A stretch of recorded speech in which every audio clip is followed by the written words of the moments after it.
Kiraz ye anneciğim. Hı? Kiraz. Evet.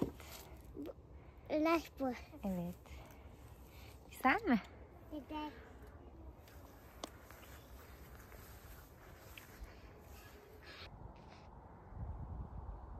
Herkese günaydın, iyi bayramlar. Dün yaylamıza gelmiştik. Sabah kalktık, şöyle sabah bir yürüyüş yapalım dedik. Ormanların, ağaçların arasında. Çok güzel bir havası var. Hadi gel. Ha, bir dakika durayım.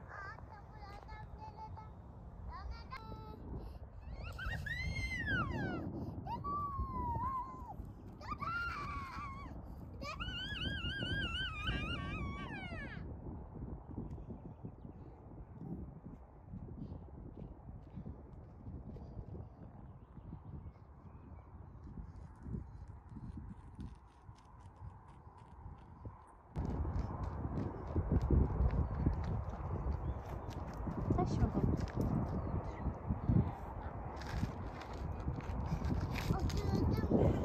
Burada oturayım.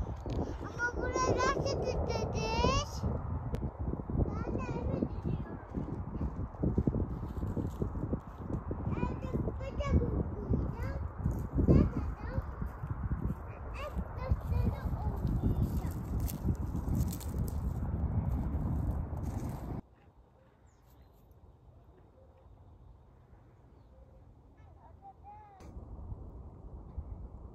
Güzel miymiş orman? Güzel.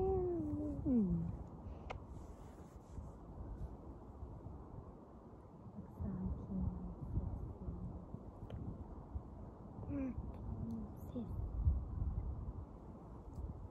Şapkan çıkardın mı?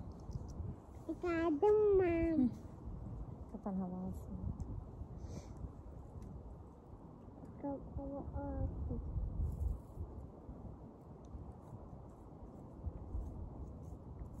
Ben de.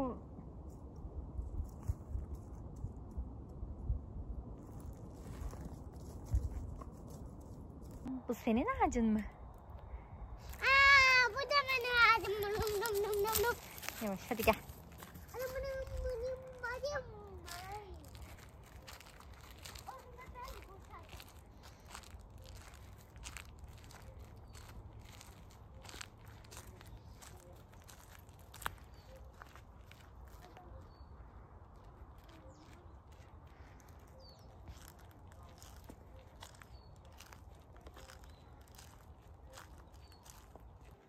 Ne yaptık burada?